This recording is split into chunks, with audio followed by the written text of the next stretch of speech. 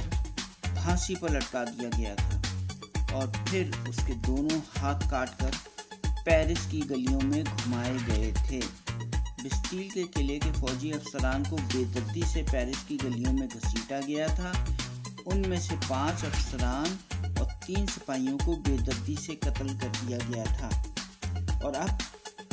بستیل کے قلعے کے governor Marquis de Launay Bernard René Jourdan کا حال بھی جانیے۔ سب سے پہلے تو انقلابی اسے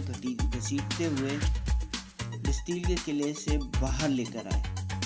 اور پھر اسے گرا کر اسے اپنی ٹھوکروں پر رکھ لیا۔ کوئی کہہ رہا تھا کہ اسے پھانسی پر لٹکا دیا جائے، اور کسی نے کہا کہ اسے گھوڑے کی دم کے ساتھ باندھ کر گھسیٹا جائے۔ جب اس کا گھوڑا پیرس کے مشہور ہوٹل ڈی وائل کے مقام پر پہنچا تو اتنی تکلیف اور اذیت برداشت کرنے کے بعد جب تکلیف اور بے بسی governor Marquis de Launay Bernard René Jourdan کی برداشت سے باہر ہو گئی